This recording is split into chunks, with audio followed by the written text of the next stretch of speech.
Good morning, everybody, and welcome to this IFS event on how spending patterns change through people's retirement.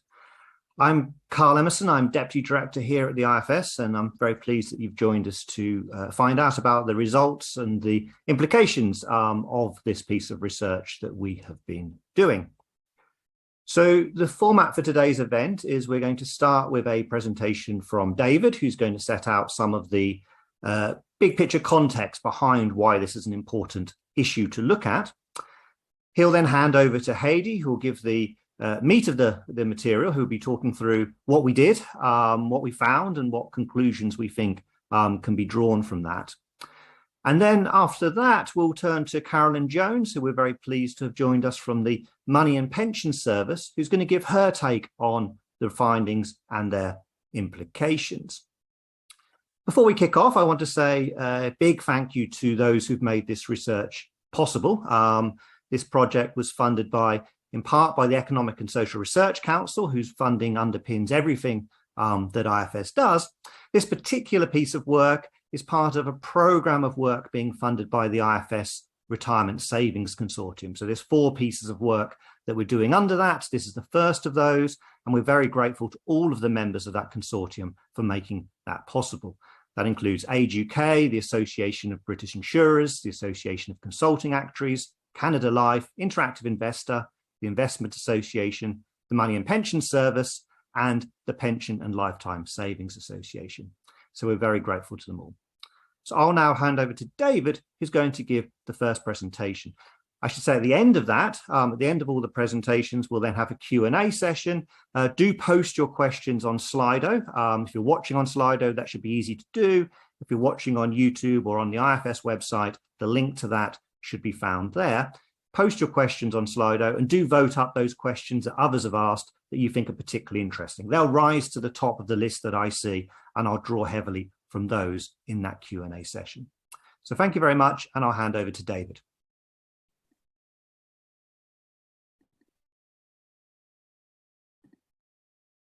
Thanks very much, Carl. I'm going to be giving a short presentation, just 3 charts, to set out some of the key context and motivation for this project. In a nutshell, the big picture context is that in the UK, the state pension is not large compared to most people's earnings in working life. As a result, the private pension system is very important in the UK, and we've seen some big changes in the private pensions landscape in recent years and decades. First of all, the big shift away from defined benefit pensions towards defined contribution pensions. And secondly, the fact that as a result of pension freedoms, people can use defined contribution wealth in a much more flexible way in their older age. And that means that an increasing proportion of people, and it's going to be increasing further as we go forwards in time, are going to be making important decisions about how to draw on their defined contribution pension wealth through their older age. So here I'm showing workplace pension membership amongst those in the public and private sector. And we see that through the 90s and 2000s, pension coverage was in decline for those working in the private sector. Automatic enrollment after 2012 more than reversed that trend and led to a really substantial increase in the number of people who are enrolled into a workplace pension. And the vast majority of that is people being enrolled into defined contribution pensions. That's where they and their employer make contributions into a pension pot that's then invested. As a result, defined contribution pensions are becoming increasingly common. Here I'm showing the proportion of individuals who have an unaccessed defined contribution pension pot, both before automatic enrolment began to be rolled out and in the most recent data we have. We see, for example, a big increase in the proportion of people with a DC pot for those aged 45 to 54, rising from 38 to 53%. And at younger ages, for younger generations, this change is going to be even more significant. They are unlikely to have a defined benefit pension if they're not working in the public sector. And they're going to spend the vast majority of their working life paying into a defined contribution pension. So that means that as we move through time, subsequent generations are going to be having increasing amounts of their retirement savings in the form of defined contribution pension pots. So this big shift from DB to DC provision. Another big change that's happened is that people now have much more flexibility over how they can use that defined contribution pension wealth when they get to older ages. Before the pension freedoms that happened in 2015, most people had to buy an annuity with their defined contribution pension savings. That's a product that would give them guaranteed income throughout their retirement. But now they can choose. They can buy an annuity if they wish to, but they can also just draw directly amounts from their pension pot in a more flexible way. And what I'm showing in this chart here, is that for those with substantial pension pots, drawing in this flexible drawdown way is really the new normal in terms of how people are accessing their defined contribution pensions. So in this chart, we see that for those who have relatively small pension pots, when they're first accessing them, the norm is to fully withdraw them. But for those with, say, a pension pot of £30,000 or above, a small minority are choosing, when first accessing, to buy an annuity, that's the blue part, whereas many more are choosing flexible drawdown in yellow. And as we go forward, more people are going to have these more substantial pension pots. So this context of increasing importance of defined contribution wealth and increasing flexibility over how to use it raises some important questions.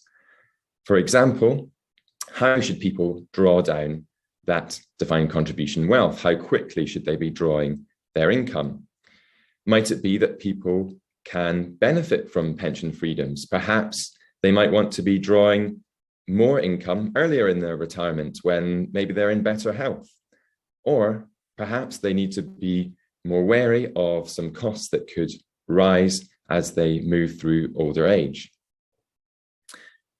So what is really a key question feeding into this decision is, how do people's desired spending, how does their spending needs change as they move through older age? And to try and shed some light on that question, we can look at how people currently in retirement and recently moving through older age have changed their spending. How much do they spend? What do they spend their income on? How does that change as they move through retirement? And that can help to, as Heidi will tell us, shed some light on how people should be thinking about drawing on their defined contribution wealth going forwards. So I'll now pass on to Heidi, who's going to tell us about the findings from our research.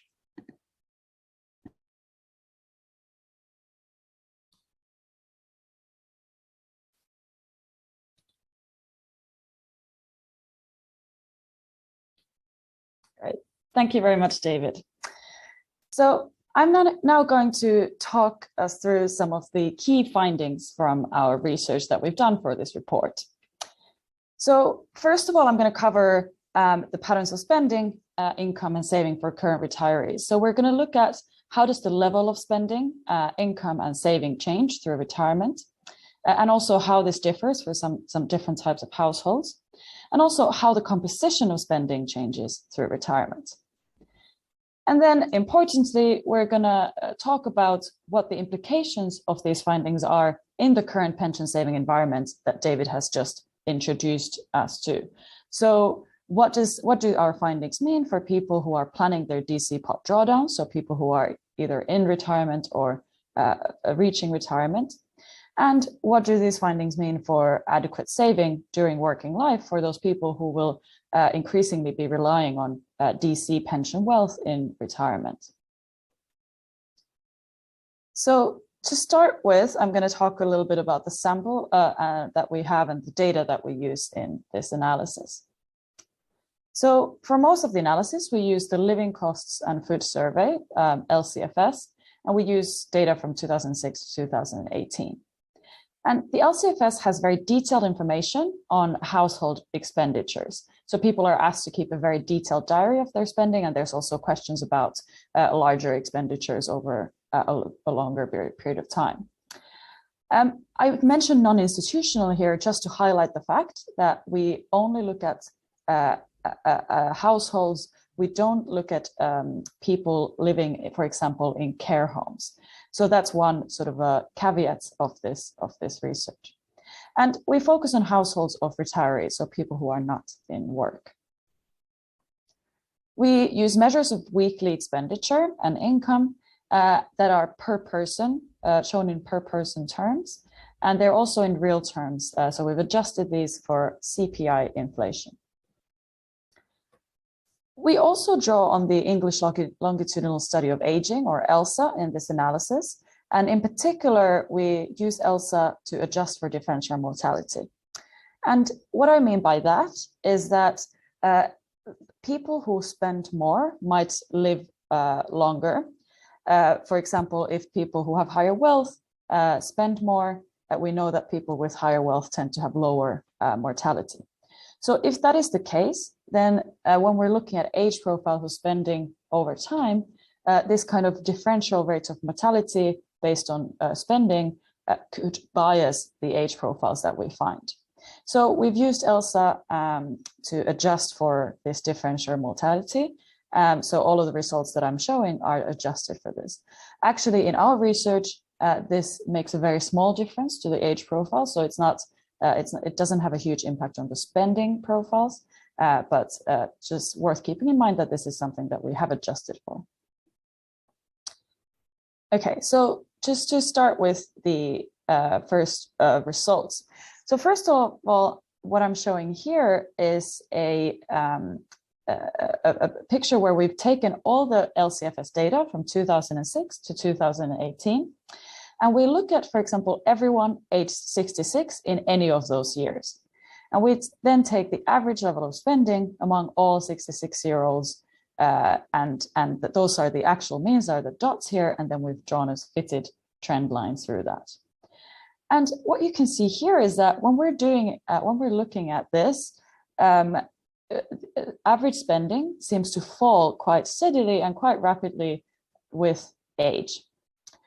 However, what this picture does not take into account is the fact that when we're looking at 66-year-olds in 2006 and 2018, those people are born in very different years and they're parts of different generations. And we know from existing research that people from different generations differ in terms of their incomes, in terms of their wealth, in terms of the kind of economic growth and conditions that they face during their working life. So people in different generations and retirees of different generations are very different in terms of those things. So that's really something that we need to take into account when we're looking at these age profiles. And that is what we have done here. So now, instead of looking at all the 66-year-olds, for example, we split the sample into different groups based on the year of birth that the person has. So for example, for the 66-year-olds, we look at first the average spending among those born 1944 to 1948, and then the average spending among those born 1939 to 1943. And what you can see now, so we've again shown both the actual means with the dots and then the fitted trend lines through those. So if you're looking just at the trend lines, what you can see now is that actually when you're looking at spending within generations, spending is very flat.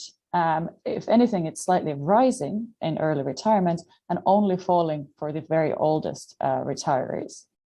So actually, when we saw this in what we call the cross-sectional picture that I just showed you, when we saw this large decline in spending, that was actually driven by the large differences between the different generations in terms of their levels of spending. So the key takeaway here is that once we take into account the generational differences, spending is slightly rising in early retirement and relatively flat overall with age. What happens to incomes? So if we're looking at incomes, again, we can see that the cross-sectional picture, so the gray line in the background, shows a very stable profile of incomes with age. But actually, when we're looking at this by generation, we see slightly increasing profiles of income with age. And each generation, each successive generation at the same age has a slightly higher income than the previous one did. Why are people's incomes increasing in retirement? So this might be surprising, but there are a few reasons behind this. So first of all, a lot of the private pension, as well as state pension for these retirees, will be increasing at rates that are higher than CPI, which is what we use for adjusting for inflation. So state benefits, state pension increasing at triple lock, and private benefits often increasing at RPI. Private defined benefit pensions often increasing at RPI. We also, in earlier years, more and more people will start receiving their state pension, so that pushes up the incomes. In later years, more and more people receiving disability benefits, and also people might inherit their spouse's pensions. So there are many reasons why these profiles are sort of slightly upward sloping. But when you put together this flat profile of spending with increasing profiles of income, the picture that we then get is that the saving rates in this data seem to increase with age for people in retirement. So the proportion of households saving, so saving we define here as having income that's higher than your expenditure. So the proportion of households who have incomes that are higher than their expenditure increases really steadily and rapidly throughout retirement. And also the proportion of income that people save is also increasing. So this is a picture that might be surprising to many, but this is what we find in our data. Now, what I want to highlight here is that everything that I've shown so far is looking at average profiles of spending, average profiles of income among all retirees. Now, of course, there will be differences in terms of both incomes, in terms of spending patterns among different types of households. So here I'm showing just two types of households. So here we split the sample. On the left-hand side, we have households with above median income, so above the middle income for their age and generation, and then households below that level of income. So here you can see that for the households above median income, they actually see really sharp increases in their spending in early retirement, and then sort of a decline in spending again in their late 80s. For the households below median income, the pattern is quite different. So we see a slightly declining profile of spending in early retirement, and then we see this very flat profile afterwards. So this is just something important to keep in mind, that while we are showing average profiles, those average profiles will hide some of these differences between different types of households. Okay, and next I'm going to move on to talk about the composition of spending. So what we find is that while the sort of the spending profiles on average are very flat, we do find that the composition of spending does change. So what I'm showing here is first spending on food inside the home, food outside the home, as well as alcohol and tobacco. And the lines that I'm drawing here is we've again drawn these kind of corrected for generational differences, drawn fitted lines through each generation, and then we've joined those lines here together to get this overall shape and age profile of spending on these different goods. So first of all, what this picture shows us is that spending inside the home on food is quite an important part of spending overall, and it's something that does fall as people age. And this is consistent with what we know from medical literature, for example, in terms of people having lower appetites and eating less at older ages. Next, I'm showing categories of spending that relate to sort of household costs, household bills, and so on. And what's notable here is that we see two of these lines increasing. So household bills and costs are increasing with age, as are household services. So household services include things like domestic help and cleaning. So that might be part of the reason there. And the reason why household bills and costs go up is actually largely due to the fact that we look at per person spending. So as these households move through retirement, many households will go from being a couple to, once one of the spouses die, they will go into a single person household. Now, while spending on sort of private goods such as food might fall if one of the or will fall once there's one less person in the household, some costs that have been shared in the past, for example, household bills, gas and electricity, those kind of costs will actually not necessarily fall. So that means that then the per person spending will increase because the household level spending didn't increase while the size of the household decreased. So that's basically what we see happening here. And we've been able to confirm this in ELSA. So in ELSA, we can actually follow couples over time and we can look at their household spending. We don't have all of their spending categories, but we can look at their housing spend, and we find that the household level housing costs stay the same, which means that per person housing costs increase as a spouse dies. Finally, here I'm showing these kind of more leisure-related activities and components of spending. So firstly, we see that, again, the kind of two most interesting categories here are motoring and holidays. So motoring, so this is both vehicle fuel as well as new cars or buying cars.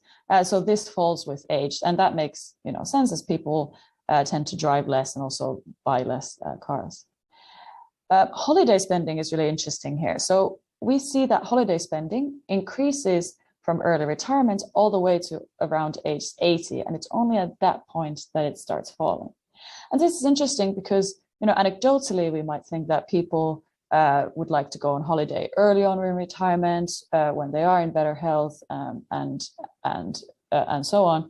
But actually, we find that the holiday spending increases during the first 2 decades of retirement. So that's it on the sort of big picture key findings. Now I'm going to just go through some of the implications of this work. So first of all, as we mentioned, the findings will have implications for those who are planning their drawdowns. So in particular, some people might want to have an income profile in retirement that will match their age profile of spending through retirement. So what kind of income profile should they then try and achieve? Well, what we've found is that for a typical person, on average, they should go for a flat profile in real terms. In terms of their spending. So we don't find any evidence of average spending falling after a certain age. So that's basically the kind of implications that of these findings for people planning their drawdowns. It's also important for people to consider how their changes in their circumstances, in particular the death of a spouse, will affect their income and spending. So it's really important for couples to have an understanding of what will happen to their pension income, per person pension income once a spouse dies, and whether that is enough to cover these increases in the shareable goods that they will face. So following from this, what are the implications then for pension freedoms?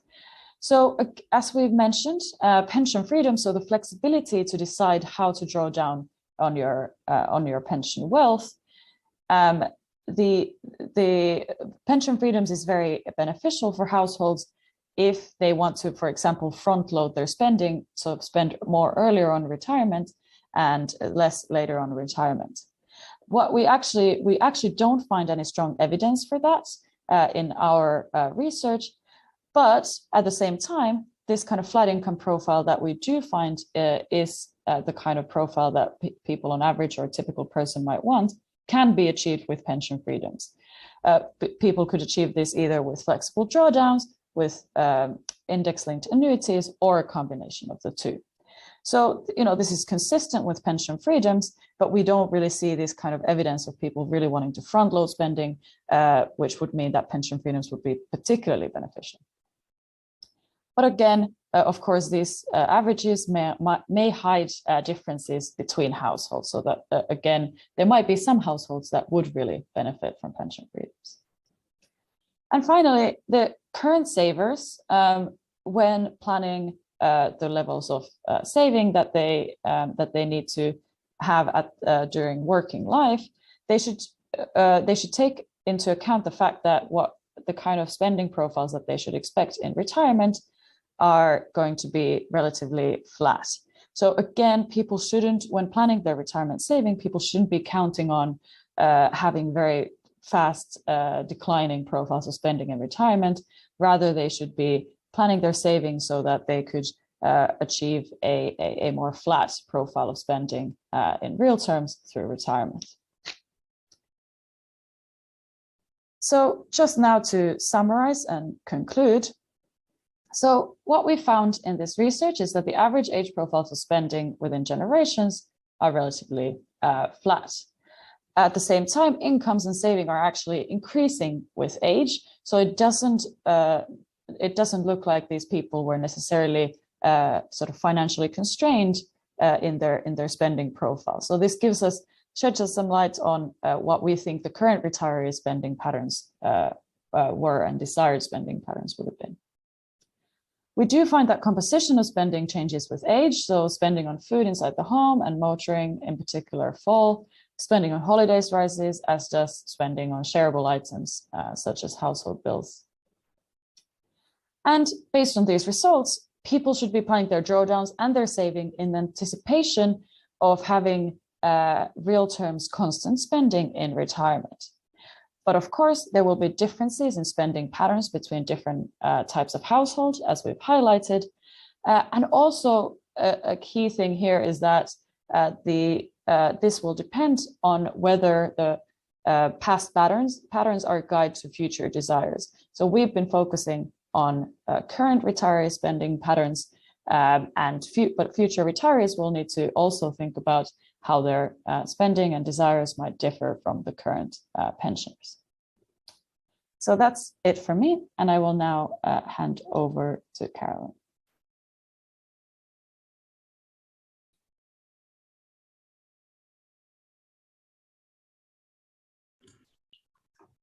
Thanks, Heidi. Apologies, coming off mute. It's a really interesting set of results that gave me a lot to think about when I read the report, and somewhat goes against typical thinking that us in the pension industry have always thought that expenditure tails off through retirement with potentially some increase for care in later life. And it's really interesting to see a set of figures that contradict that perceived thinking, and it'll be interesting what we can use that data for in terms of developing services and products. Of course, as the report says, an average hides the very different lives that people will lead. So there'll be people on higher incomes that have different choices about what they spend on in retirement, like holidays and luxuries, and those on basic incomes that whilst they might have a consistent expenditure, don't have as much choice in how they spend their money. And I think that the difference in the lives people lead is really key in how we help people have good retirement. So I had a quick look at our PensionWise data this morning. So PensionWise is a service we offer for people who have DC pensions to help them understand the withdrawal options they've got in that pension. And I thought, well, have a quick look at the data and see what that's telling me. And last year, our oldest customer was 89. There were quite a few, not an insignificant number, over 70. So beyond where you typically think people are making retirement decisions. The customer was age 89, had a 40,000 DC pot. and she didn't really know what to do with it, and came to us for some support. The youngest customer we had was age 29. So whilst the service is typically available for over 50s, we do offer it for younger people if they've got a protected retirement age. So things like dancers come to us to help with their pensions, or if they're in serious ill health. So quite a few we've had in their ages 20s and 30s who are already thinking about sort of how they're going to live for the rest of their lives. Our biggest pot last year was well over 2 million. So somebody came with us with more than 2 million. Yet we have many people coming to us with DC pots of less than £1,000. And obviously that will change over time as more people have been in DC pensions longer, as the report says. But that really sort of highlighted in my mind two key questions as I was reading the report. How do we help people understand the choices they need to make sort of at and through retirement, and possibly before retirement, in the world of defined contribution and pension freedoms? And how do we use the data that the IFS has put together to help us do that?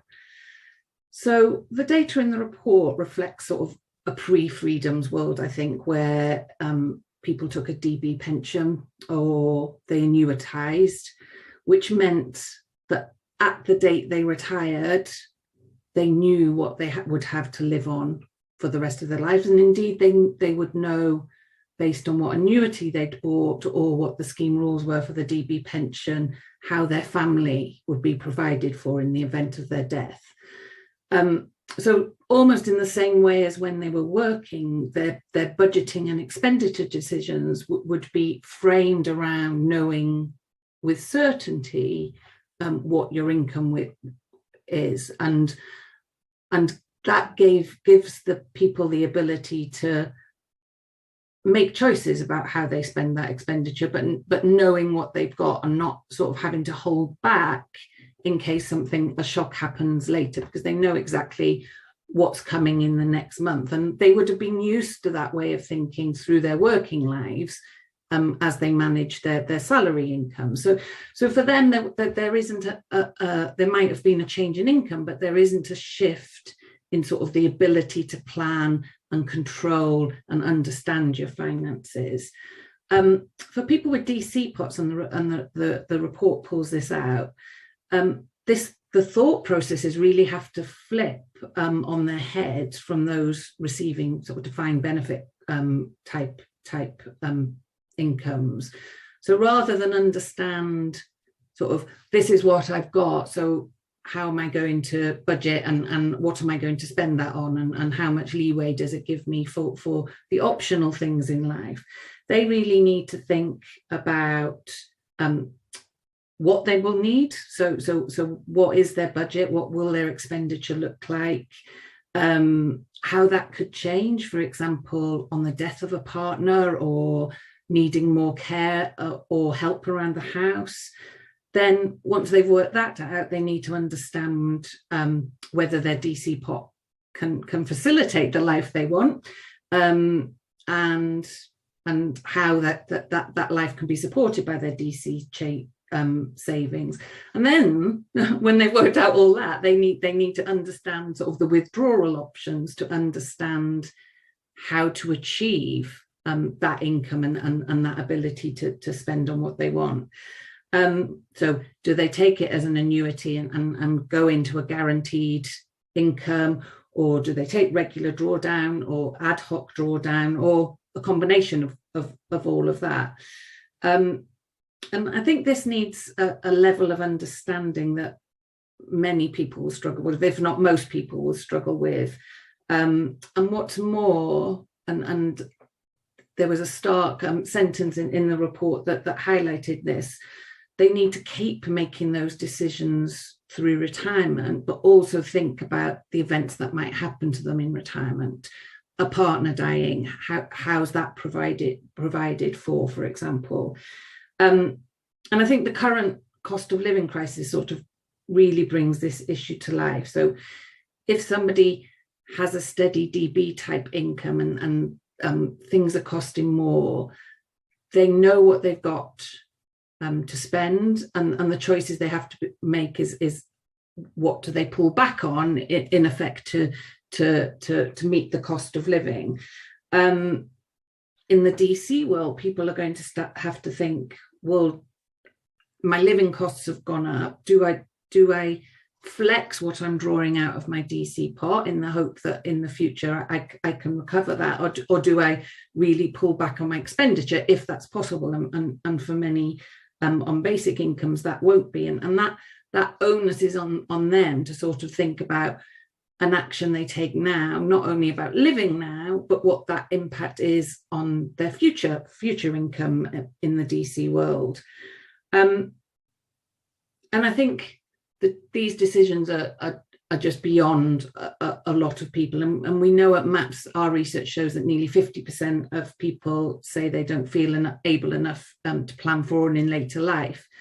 And many of those will still have DB income to rely on.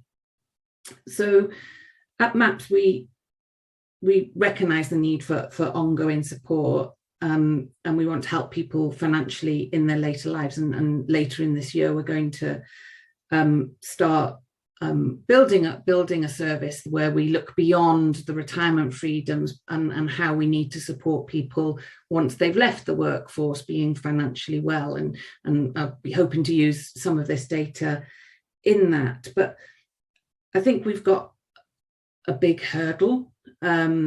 So recent research we've done, over a third of 55 to 64-year-olds have told us that they don't have much of a plan or no plan at all for retirement. And those figures for the over 66-year-olds were still a quarter. So we've got a quarter of the population who are already over 66 not having made a plan for all the things that might happen in the next 30 or so years. And that might be they're over 66 and they've got a regular income and they don't feel the need to plan, and they know what would happen if they were to die. But I think we will start to see a lot more people not having a plan, but not having that certainty of a regular income.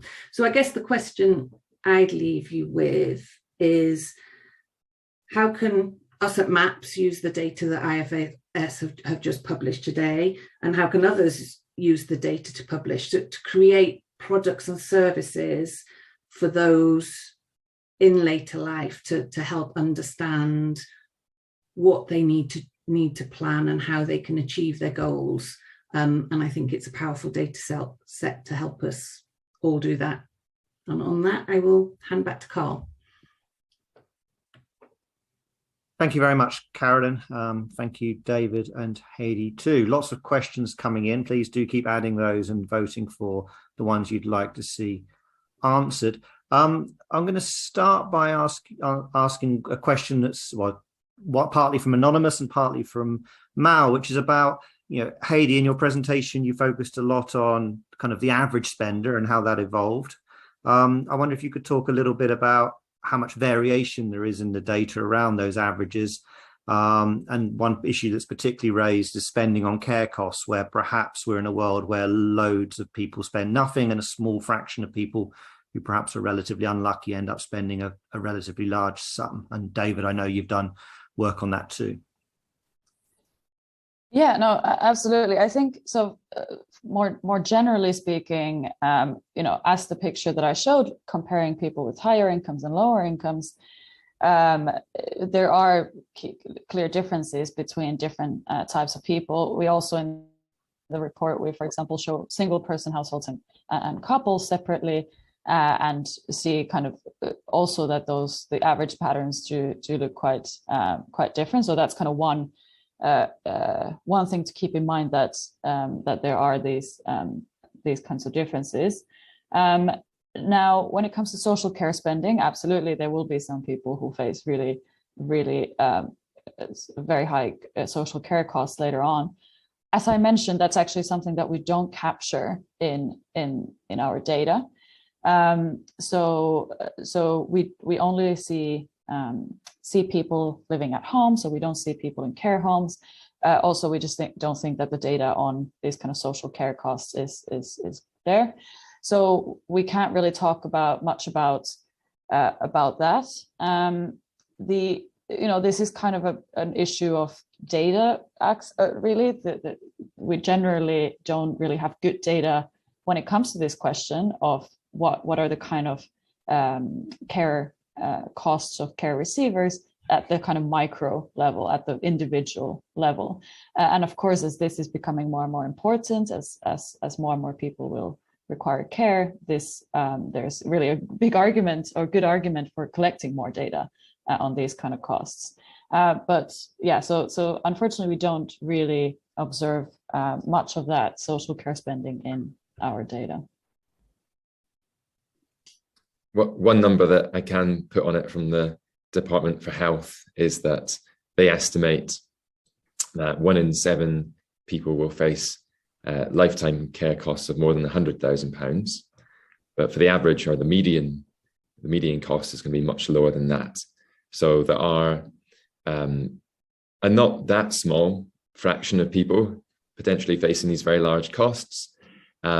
These are estimates that, as Heidi says, unfortunately, we can't kind of link to individual level data. And so this is going to be something to understand a lot better as time goes on, and something definitely to bear in mind when people are interpreting the results of our report. That's another thing where if people want to pass on some wealth to their heirs, or if they want to maybe spend more on care than they're going to get in terms of means-tested support, then they're going to want to take into account the fact that these costs could rise.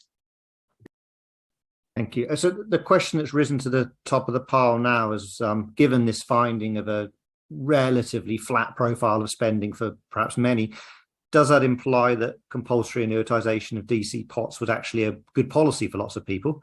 And I guess, Carolyn, I appreciate you might not want to answer that directly, but building on what you said about half of retirees, I think you said, were pretty nervous about being able to manage their financial affairs.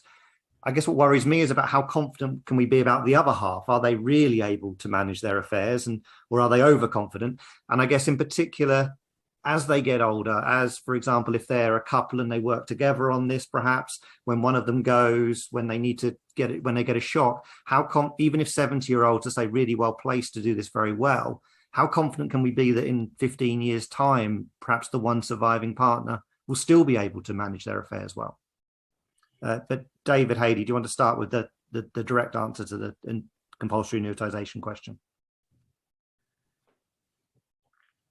Sure. So I think what we found is that people tend to have this flat profile spending, and I guess the key thing is that you can achieve that with an index-linked annuity, but you can also achieve that with pension freedoms and with having this flexible drawdowns, for example. So there's kind of we've found that the spending profiles that we had are consistent with having, for example, an index-linked annuity. Of course, yeah, annuities do provide benefits such as kind of insurance for living longer than you expected, but at the same time, at the time especially, they were considered not to be, provide very good value for money for many people. So there are, or if people want to leave more of their pension wealth as an inheritance, for example, that's another consideration that they can do with pension freedom. So that's kind of what I would say, that there are these different factors going into it, and a flat profile spending can also be consistent with pension freedoms, but again, this does require people to keep on making decisions around this throughout retirement.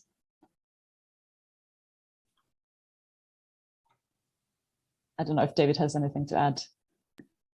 Well, I just add, one thing is that it's important to remember that people tended to buy nominal annuities, ones that didn't rise with inflation, so you weren't actually necessarily keeping pace with prices. But that's, just one other thing to throw into the mixer, but I'll hand over to Carolyn. Yeah, so I think compulsory annuitization, forcing people at the point of retirement to make a decision about all of their income forevermore, wasn't helpful for a lot of people. But that isn't to say that an annuitized guaranteed income isn't a really important product. And I think now we're in a world, and I think we'll start seeing this more and more, where people can do different things earlier in their retirement and annuitize later. And I think that's going to be important going on, that to move into that certainty later, but to have the flexibility in retirement, especially as retirement sort of not a cliff edge anymore. People might need flexibilities to access their pensions while they're working part-time or working longer, but in different roles. So I think we needed that flexibility, and we need that flexibility. But it goes back to my point, those who feel unable to make that plan about their later life and just drift into it. So the 25% of people over 66 who haven't made a plan, they're just sort of floating along with whatever retirement income they've got, need that support to be able to know at what point they need to make a new decision that's different to the one that they took at 65 or 66 and do something slightly different. And I think that's the hard thing for people, it's hard enough to engage them at retirement to make decisions, but keeping them engaged to keep on making decisions, and even if they have the ability and the mental capacity to make those decisions, is really, really tricky. I mean, we all know the big engagement problem in pensions. I don't think that's going to be any easier.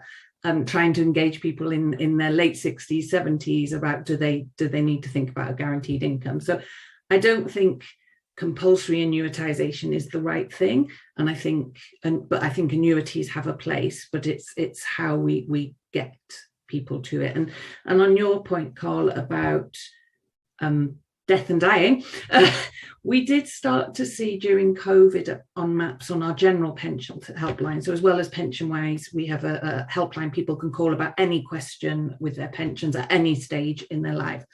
We started seeing widows coming through who had lost their husband to COVID earlier than they'd anticipated, so they hadn't sat down and made a plan.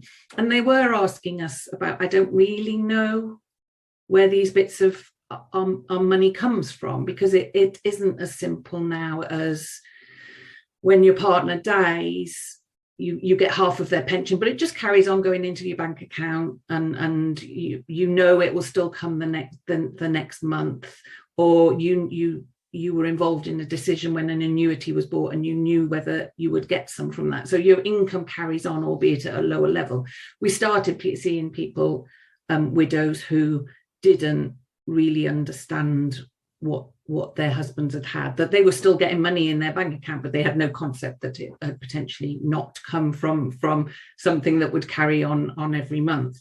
And I think that's a big piece that we'll be looking at in the later life, is how do you get those family conversations happening and make decisions for the future as a family at the point of retirement, so whoever's left knows what's going on and has been involved and understands. It's no longer a case that you can just provide for your spouse at retirement and say, you'll be all right if I die, I've sorted it all, because you're in this more flexible world. And I think that's another new piece that we will be experiencing more and more, and it's a group that needs support, and we need to support people having those conversations. Sorry, that was a really long answer. Very interesting answer. A couple of questions here about, I think, kind of, well, firstly, a question about, well, actually our data are all pre-freedoms.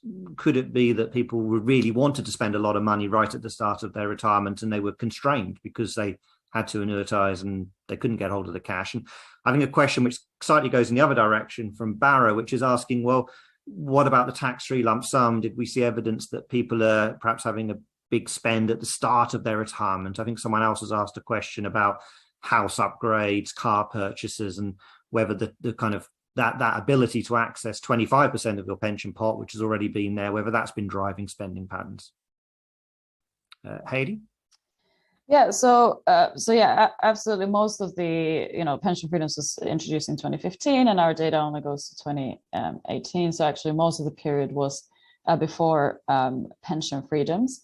Now, what the reason why we think that it's not just that people were constrained.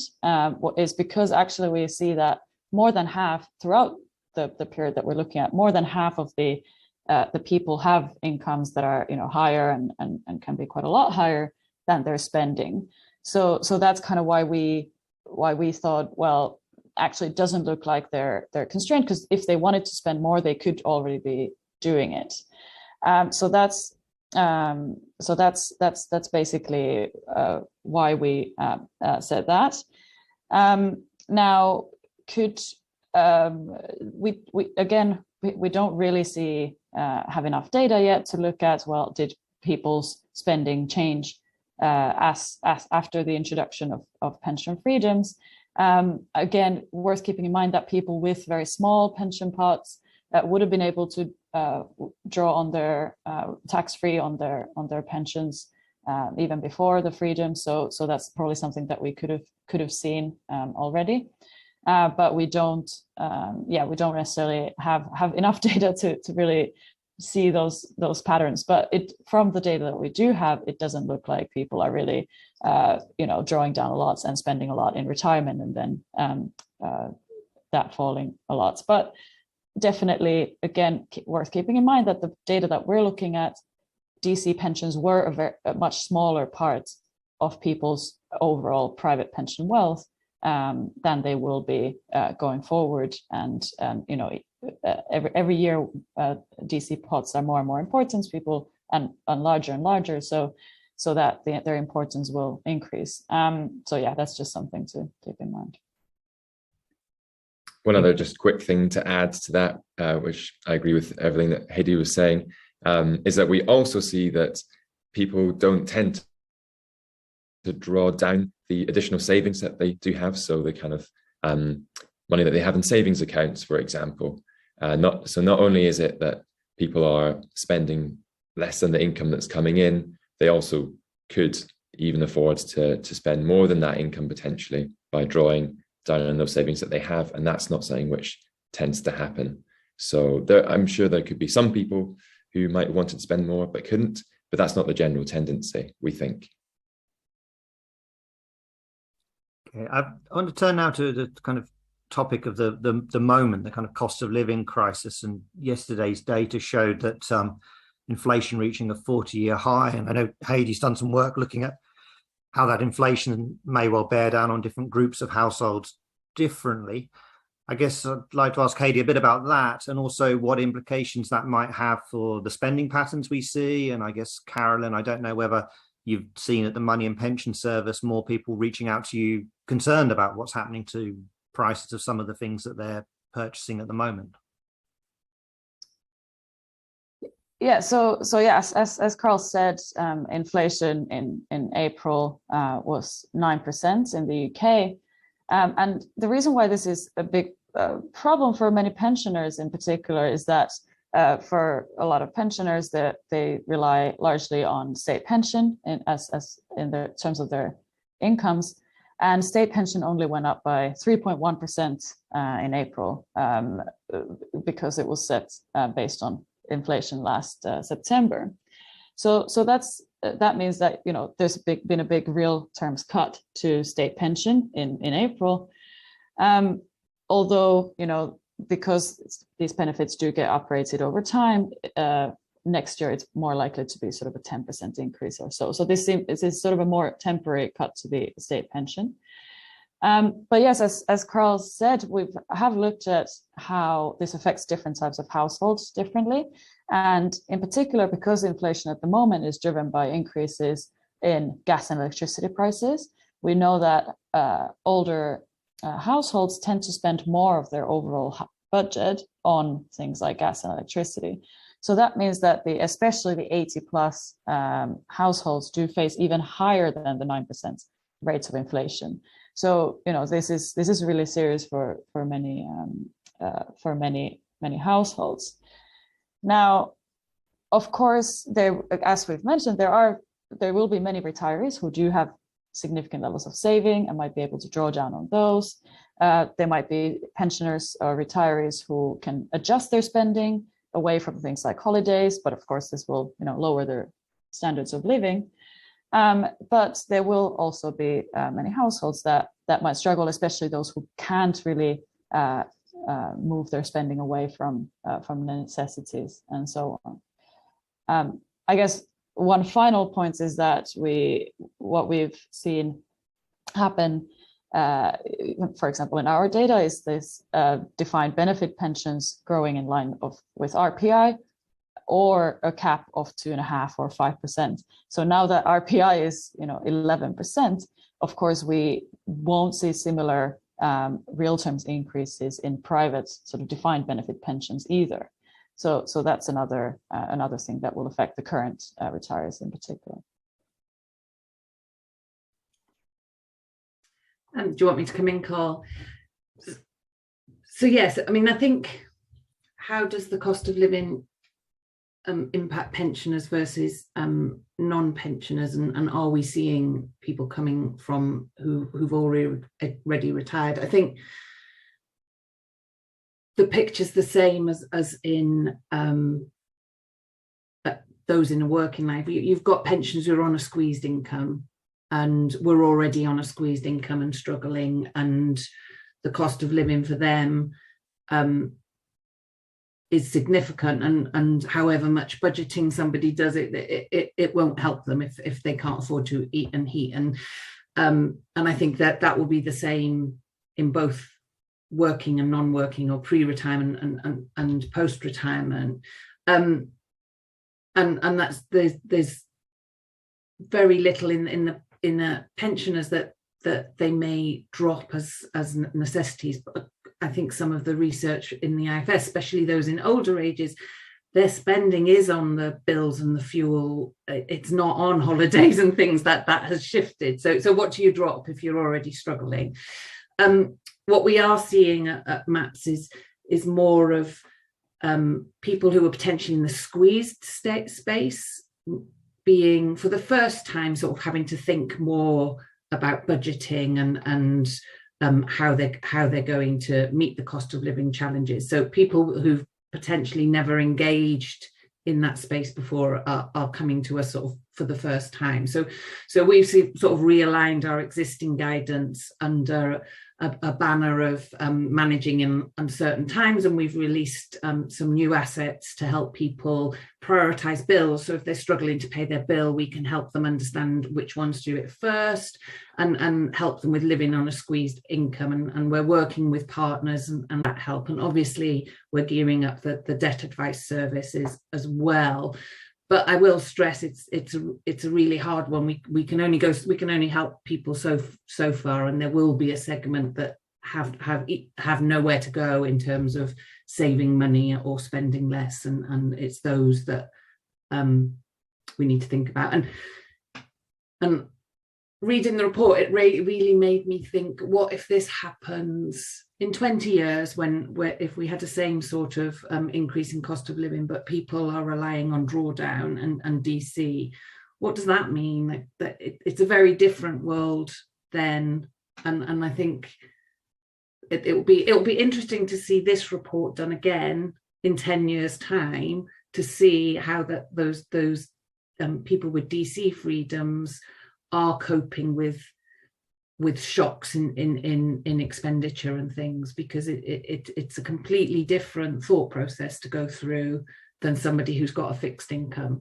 And yeah, that will be interesting piece of research for you in a few years' time, I think. I think that's a great note to end on. If we'll send out the invitations to everyone for 2032, and we'll tell you about hopefully after a period of economic stability, how people have coped in a pensions freedoms environment over the coming decades. So thank you very, very much to Carolyn for her comments on this. Thank you to David and to Heidi for the work they've done and their presentations today. And thank you to everybody for tuning in. The slides from all of this and the video will be available on our website, along with the report and the press release. I look forward to seeing you at future IFS events. Bye-bye.